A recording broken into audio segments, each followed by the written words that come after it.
everybody. This is IGN's Division HQ. Joining me today is James Duggan, Brandon Tyrell. Hello. And today we're going to be talking about the Division story, our impressions, and what we think we can expect.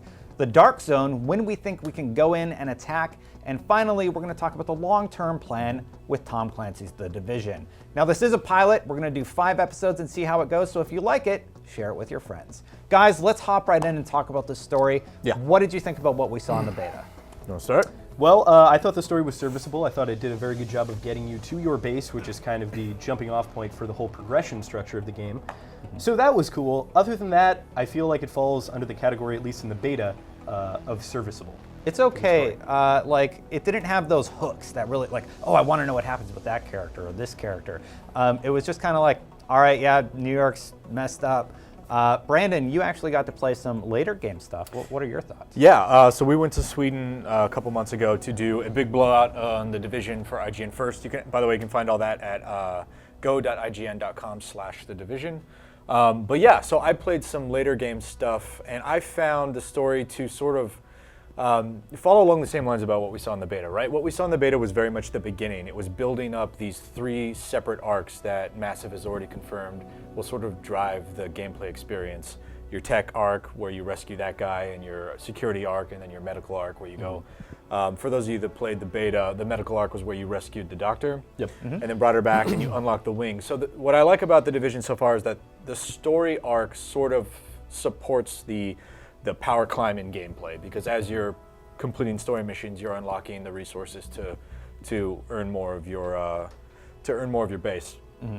The other thing I thought it did a really good job of is setting the atmosphere tone. I definitely felt as though this was a post-virus ravaged New York, and I think the story kind of catered to that. And I think the atmosphere in this game, especially for an MMO, is pretty good. I have to say, I quite like it. Yeah, I think the city building that they did, we talked to several developers about sort of the things that they did in New York City, like the research that went into them. One of them almost got in a fight with a homeless man for taking a picture of him. Yeah. They talked to the crazy pigeon lady as well. Sounds just like San Francisco. Yeah, there's a really cool article on IGN right now called "The 11 Little Details," I think, something like that, that we noticed in the Division, and it's full of just all these awesome stories about how they went in and crafted New York City. Like, they ran traffic simulations to find out in like an emergency situation when cars are just, there's this exodus of cars out of the city, where the traffic jam's going to happen, you know, where are people going to get stuck, where are they going to abandon their cars and go on foot. So there's this sort of like really authentic, I mean, you can't say it's authentic because we've never seen it happen before, but this really believable atmosphere of like a city sort of in the grips of disaster, right? And that propels this single player story that we're finding, just the beginning of, just the tip of the iceberg of in the beta. For me, everything you're talking about is, it sounds fantastic, like the fact that they considered all these things, but it's not core narrative. It's like fantastic game design elements that they were really paying attention to and stuff like that. And people like the Ninja Turtles Easter egg in the game, for example. And Which cool I actually haven't seen that yet. Cool little nods like that. There's a video on IGN that I made, showing it off. Just plugging all our own content right now. Links here. We're a little bit excited about the Division, if you can't tell. Did you play the mission where you have to find the sister of the kind of strike coordinator? Oh, no, I did not. That was it was a long. Heather Lau? Yeah, Heather Lau. That was I played part 1. That was the most heavy narrative, and it was basically going to all these different sites, which again did a good job of building atmosphere. Sure. However, it ended up just being looking at these echoes, which I think are like cool the first time you look at them, and then you're like, I really don't want to bother with this. Yeah. Although I will say the final echo of that, you see a guy climbing up a ladder, and you see the sister at the top of the ladder, so you end up just walking up that ladder, and sure enough, she's killed the guy. Spoilers. It's like one of the first missions you get. So well, she hit him over the head with a guitar, so yeah, that'll do it. Yes. Did you guys feel like emotionally gripped by that scene? Absolutely not. No, it was just kind of like, I want to get through this to get the XP. But I mean, I'm really hoping for myself. I'm a big PvE player. I like to go in and experience those stories.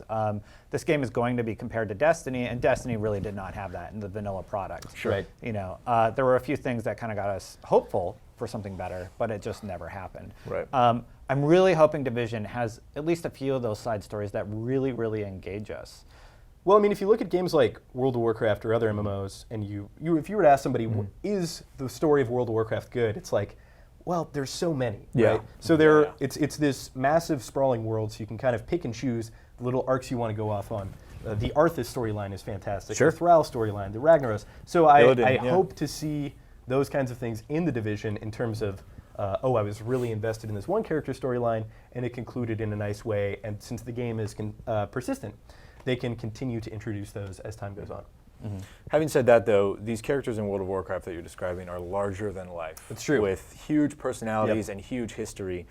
And maybe it is just the sort of 4 or 5 hour slice of the beta that we played, but like I don't know who Fei Lao is. I don't personally care. That might come into play more as her story sort of comes into frame, but she had this sort of her version of like this impassioned speech in the beginning about how this is my city and this is my people.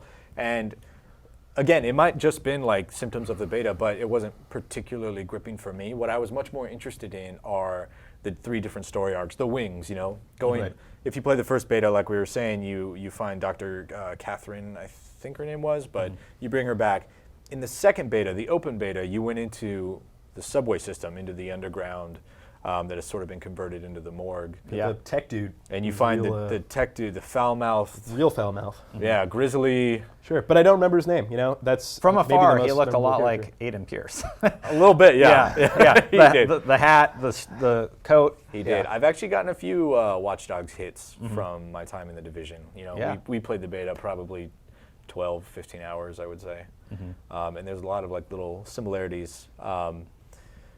But, you know, even beyond that, it's just I think Ubisoft, what they do really well is just make living cities, you know, make huge open world areas. And so maybe there's the reminiscence comes from that, where it's just like sort of a believable, you know, Watch Dogs had a sort of one-to-one rendition of Chicago, and the Division is a one-to-one rendition of New York. Totally, like And Mike again, one-to-one. Aransky, somebody from New York. He comes over. He's like, "Oh, you're in Chelsea." Yeah. You know, and I'm like, I don't know where I am. He's like, "Yeah," and I look on my map. Sure enough, I'm at like the exact cross street he's talking about. Wow. And he's like, "Oh my God, this is so cool."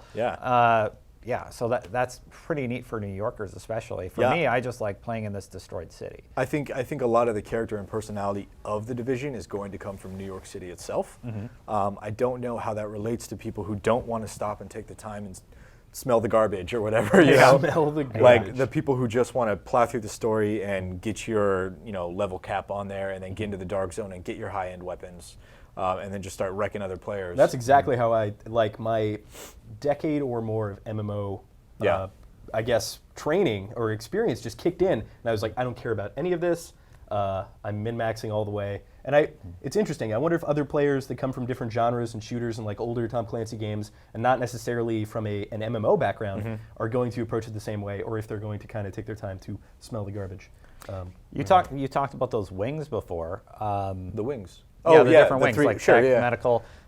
What wing should people unlock first, in your opinion? Oof. I mean, that's It's kind of about your play like choosing style. your child. For you, which will you pick? For me, I'm more of a tech guy. I really like the stuff that goes boom.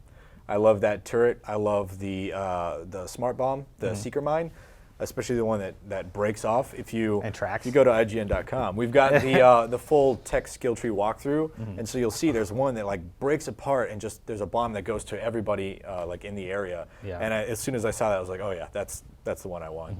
Having said that, the medical wing is huge. You've got the heal. I mean, anybody who played the beta who was in the dark zone You use it. knows that, like, oh crap, I'm out of med packs now, or med kits, now I have to run away. But that heal comes in so handy. Right. It's And- AoE as well. It hits friends. Yeah. And you aim can it. spec it out so that it revives players who are down. So your buddy goes down by some other players, you revive them suddenly, you know? There's also like a med station that you drop and it just heals everybody in the area. There's a lot of really cool stuff in there. You're like the healer. Yeah, you're basically the support character, you know? And we've got some footage of that on the site too. But that second perk is what's so cool because, yeah, you can be a healer, but you get that second option. Yeah, you know, absolutely. where you So- can have a turret. Yeah, if you want to go, and I think by level cap with, by the time you get to the highest level and you've had time to go through and collect all your resources, because once you unlock the wing, unlocking extra perks are all tied to your base. So you buy the first aid station and then that unlocks a new skill in the medical wing, right? And so by the time you've hit level cap, you have enough resources to sort of unlock everything. So yeah, you can go, I have a heal that revives down players, but I also have my mind that lays down napalm when it explodes. So you can kind of pick and choose and mix and match what you want. But I think the real strength is going to come from you picking a play style and then supporting your other friends picking their play styles. Like, this game doesn't force you into the holy trinity of the healer, the tank, and the DPS character. Well, you say that. It doesn't at the start, but I would speculate that towards the end, when you start getting gear that is specifically tailored for one or another skill, or tailored for cooldown reduction, you're going to or set your skill perks. power. Yeah. It's the same thing with like Diablo 3. Like Diablo 3, you can change your skills at any time you want in Sure. the game. But if I have a 6-piece set of the Immortal Kings, I'm going to be using a specific skill that correlates with that, or I'm going to be getting no value out of that. And that's my point that I was going to make, is that though it doesn't force you into those roles, it absolutely benefits you to have a guy that is close quarters, that has a shotgun, that is soaking up all the threats so people are shooting at him. And it absolutely makes sense that you have a healer that can do long-range revives, and a marksman or whatever in the back with a rifle that is like throwing turrets and bombs and just, you know, picking people off with headshots. Like, it makes sense to have all those pieces on the board at once. That's what's really exciting. You can go through a whole encounter, then near the end, you're like, all right, everybody get your turrets. Yeah. equipped. Right, yeah. So everybody has a turret, nuke, Yeah. you know, you nuke one enemy. It's going to be really, really cool to see. Yeah, when those bosses, bosses will walk up to turrets and just stomp on them, but you throw one behind him and then one to the right of him, one to the left of him, and he's just going to be kind I of... definitely think there will be optimal PvE loadouts as Sure. well as Yeah. PvP loadouts that are totally separate. I think that it's a scenario where part of your progression is going to be you just need all of that stuff. Yeah. Except for maybe, I don't know, the security wing was very lackluster. That being said, we only got For the now. shield, which was like a tiny little slice of it. But yeah, I was not impressed. I think I maybe saw the shield once, somebody using it at like level 5 or something. Accidentally. And No. then, yeah, right. Like, no, I don't want this. I mean, there's a lot of stuff that can do. The security wing can do. You can like buy a shield that is 2 spaces wide, so you and another person can hide behind it. Cover and or you things like can, That'll be really good for PvE. yeah, or you can get a skill that when you're hiding behind cover, it what does it do? It pops, it strengthens your cover, so you take less. Right, I saw that. It's like You a don't, little yeah, character you don't buff. get suppressed and stuff like that. So it's like defensive capabilities. It looks pretty interesting. We talked a lot about gameplay, but core narrative-wise, I think we're all kind of like, we're not sure. We're optimistic, but we're not sure what to expect, and we're going to wait to play the full game to check it out. Sure. Yeah, we did talk a lot about gameplay, and one of the big places everybody's looking at for action is going to be the Dark Zone. Oh man. Yeah. You made a little video, 7 tips for succeeding in Yes. the Dark Zone. They were betray everybody 7 times. It's completely obsolete. But throw a grenade first. I know, I will absolutely Yeah. say one of the funny things about making that video is I spent maybe like 15, 20 hours capturing for that game, really learning it, getting all the gear you possibly could, and my experience in the first closed beta Dark Zone turned out to be completely night and day from my experience in the second closed beta. Because they rebalanced it, they reduced the incentive to go rogue. They made it more friendly to players who were just going to want a PvE or rogue hunt, though that had its own effects on the Dark Zone, and the Dark Zone in the second beta felt like a much less oppressive and threatening place, which sounds like a good thing. It's not, in my opinion. That's the only place you have to PvP in the whole game.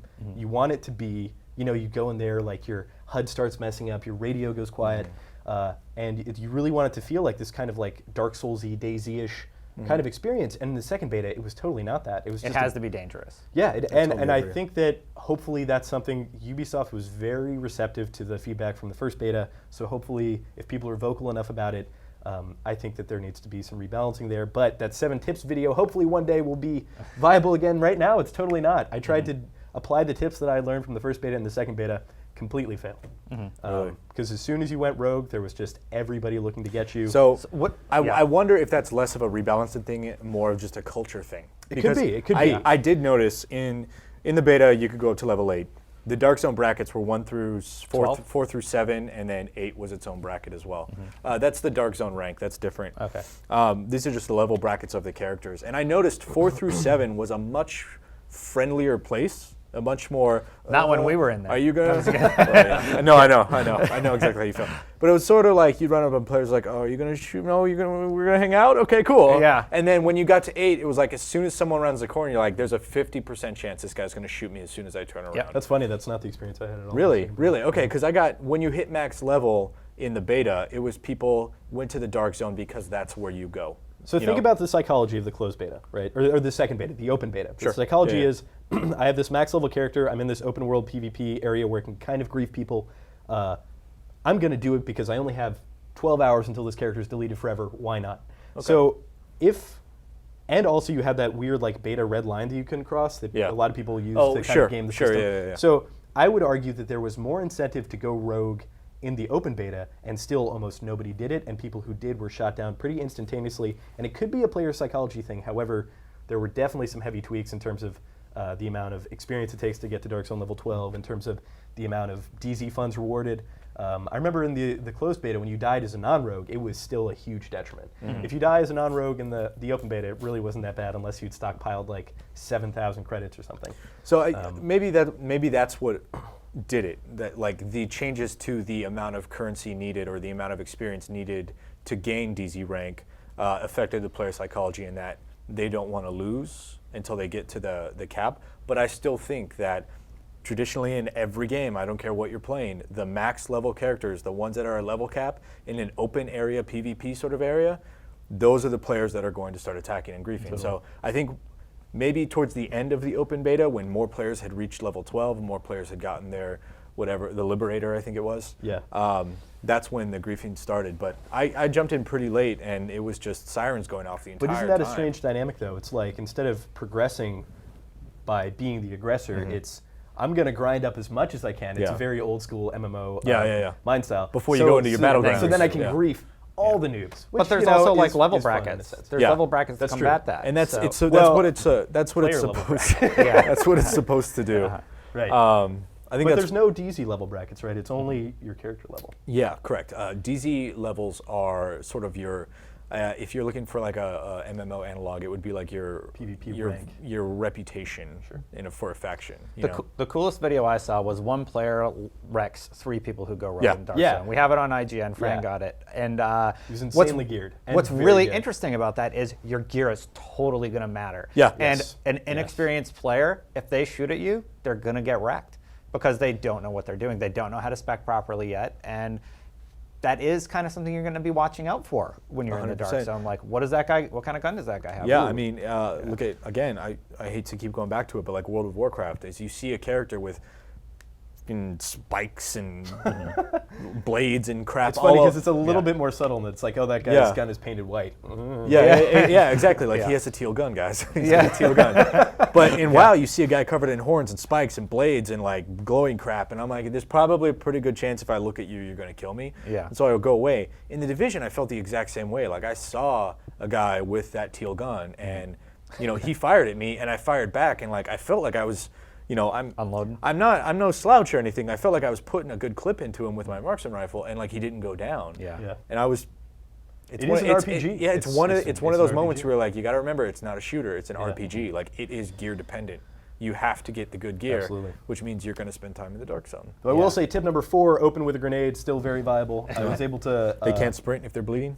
They can't sprint, they're bleeding, and it just does so much damage, especially if you have a friend on like TeamSpeak or something, or over Xbox Live comm, whatever those console kids use. And you all just throw grenades at the same time. Apparently I'm going to be the only PC player of the division. You're doing PC, you're doing PS4, and I'm doing Xbox One. I think I'm going to take a page out of your book. I'm going to do both, because I think Xbox One's my primary platform, but there's so many people playing in the office on PC that I want to cash in on that. I'm going to be touching all 3 of the consoles, kind of going back and forth. Primarily, though, Xbox One, just because of that content exclusivity. Sure. Just for smart. coverage reasons. Actually, that's really smart. You want to be able to check it out. Like played a ton of Destiny, and PS4, you played it on PS4 for the same reason. And do you feel as though that was a good decision in retrospect? Yeah, because we had early access to the strikes and stuff. We get those videos up faster. So I'm thinking from a production standpoint about what platform I'm going to play on. I didn't even think about that. So I'll be playing alongside our reviewer, who is going to be playing on PS4. So I want to be able to make sure that I'm with him to do co-op stuff as well. Cool. What do you guys think you're going to do with the Dark Zone? Like, when are you going to go in, for example? So I've thought about this. Level 30. Yeah. Many a nights. I'm going to get to level 30 and then go to the Dark Zone. You think? Yeah. There is zero incentive for me. Again, why hop in? I hate beating this horse to death, but look at WoW. Look at Vanilla WoW. You did all your stuff. Burning Crusade came out, and within 6 hours, your character looked like a pinata, like just super different colors, and like all that tier 1 gear I worked so hard to get, it was all gone. I had green legs and a pink shirt and a white hat. It's like there's no point for me to go spend time in the Dark Zone, get all this great gear for a level bracket, unless you want to smurf or whatever. Twink. or twink. Thank you. Yeah. I don't know what the phrase is these days. It's all right. No, unless you want to get into the Dark Zone and like sit at a level cap and just grief everyone that comes through. There's no incentive to doing that versus just leveling up, doing your quests and all that, and then coming into the Dark Zone and getting your high level gear for end game content. Like, I agree. And I was actually going to ask you about that because I thought that was one thing that was a little bit unclear. Sure. Yeah, in other MMOs or just other games where you have the option of like getting super geared for your level or leveling up, the choice is always leveling up in terms of optimal progression. That being said, you can play the game you want to play it. Like, I remember some of the best times I had in games like World of Warcraft were when I was level 29 and playing in that PvP bracket, because you get tired of leveling, Like, if PvE is really just like, if you play it for 12 hours a day right after launch, you maybe need a break mentally and you can go do some PvP. I wonder if it's going to be like Destiny. So with Destiny Vanilla, you hit like level 20 and like you had to go into Crucible to progress, basically. That was your easiest way to do it. But also with the Division, there isn't like a Destiny Crucible setting where you can do team deathmatch or whatever you want. It's just the Dark Zone. Like that's the multiplayer PvP area. Right, and the biggest thing that we haven't mentioned yet about why we wouldn't go into the Dark Zone is because you don't get conventional experience. You don't get experience. You get Dark Zone levels, which are all well and good, but I mean, if you're trying to buy gear, sure. But if you want experience, if you want to gain levels, you can't do it in the Dark Zone. Right, the Dark Zone is only for grinding that reputation or your DZ rank and earning Dark Zone currency to buy gear. So why would I spend 20,000 gear on a high-end assault rifle if I'm level 20? When by the time I hit level 30, I'm gonna have a new gun that's green that just does better anyway. Also, I noticed that the amount of Dark Zone funds you get, at least at level 7, it was like you killed a guy, you got 15. The level 8, which was definitely tweaked for the beta, you got like 200 or something. Wow. So that's a big difference. I think by the time you're 30, you'll probably be getting more for your time invested. Yeah, I imagine if you're level 30 and you kill in Dark Zone rank 1 and you kill a named boss at level 30, you're gonna hit like DZ rank 14, like off one enemy. Yeah, there could be something that we haven't seen yet, though. So, but I'm not. Yeah, I feel like there's something there. That level's there for a reason. Yeah, and it's definitely like the end game PvP area. I think it's to keep from you getting one-shotted from level 30s. Yeah. But, Yeah. Right. So you're only playing with like a difference of 6 levels. Right. Let's talk about some of the long-term content. We know a season pass is coming. It's $40. There's going to be Underground in June, where you're going to get to explore the underground of the Division. There's going to be survival in the summer. It's a survival mode with essential supplies and a hostile environment. And you just try and survive, basically, as the name implies. And Last Stand in winter, a new threat shows up. So they are going to have like sort of world-changing events. You got a base. That's so cool. That just seems so cool to me. So what it seems like, all right, do you want to start at the free content drops, or do you want to? So also, the free content drops, incursions, which sounds a lot like raids. Sounds a lot like strikes. Dungeons. Yeah, dungeons. Strikes Dungeons, raid strikes. Words. It's four-player, tuned for 4 players, so a squad-based sort of dungeons. End game. Yeah, or squad-based missions maybe. Yeah. The big Reddit rumor was that Rikers Island would be the first raid, and that gets me super excited. I really hope Ubisoft does that, or Massive. I'm really hesitant to use the word raid in the conventional sense because it denotes lots of players, and this join up and fight unstoppable enemies for the best gear. Also, they're adding loot changing with that drop, with loot trading. Loot trading, but it's also it's still, as far as we know, a 4-player cap. Yeah. So I'm hesitant to use the term raid because it's a 4-player strike. That's all we know. But it's kind of getting at the same thing mechanically. Aside from the amount of players, it's hopefully mechanically complex encounters. Sure. Having a mastery of your character and mechanics, and then also having a team composition that works, as well as communication with the other team. And that's the stuff that I've loved since day one of playing World of Warcraft. Yeah, I remember when I played Destiny and I did the Vault of Glass for the very first time, like the high that you felt when you dropped Atheon for the first time with your friends. Like those are things. Those are the sort of experiences that I sort of look for in games these days. Is these experiences where I can't get them anywhere else. I have to work with other people, and you have to introduce that human element. And I'm hopeful that incursions are what that is in the Division. Yeah. Will they have that larger than life encounter though? I don't know. So that's another thing, and this has been brought up by a lot of various YouTubers, and rightly so. They have this aesthetic of this Tom Clancy realism that is at odds with, and what I feel is potentially holding back some gameplay options. Like, are you going to have a giant virus zombie pop out of the sewers and you're all going to have to kill it. Yeah. There's going to be telegraphs flying around everywhere and rocks That would falling be from the cool. sky. That would be cool, but like it's probably not going to happen in this game. It doesn't fit thematically. Right, yeah. and it makes me sad. But I think that they can get away with it. I think the way that they've done it so far has been like, okay, we have a giant dude with a flamethrower and a bunch of armor, and he has weak spots. He does some things that you can kind of see his tells before he does his attacks. But, you know, I wonder. And it's also kind of, as pointed out, I think I saw it first by Total Biscuit, who said that like it's at odds with the RPG element. But I didn't. That was something that I thought I would have a problem with when I first started playing, was like, I'm going to unload a whole clip into a guy's head and he's not going to die. As soon as I got in there and started getting a couple of upgrades, I didn't feel that anymore. I was kind of tuned into the RPG nature of the game. Yeah. And I kind of was able to separate myself. I don't know if everybody will be able to do that. This is a big thing that I've been hearing, is like bullet sponges, or like how can you have a realistic game and still have RPG mechanics where it takes an entire clip. Like if a guy's wearing a hoodie, he should die after the first shot. To that I say, the aesthetic and the mechanics can live in two separate places. You know, the aesthetic is this realistic sort of virus-devastated world, New York City, this sort of facsimile of what we know today. And you can have that live in its own realistic bubble on top of these mechanics that do not support the realism that you might be pulling from the aesthetic, you know?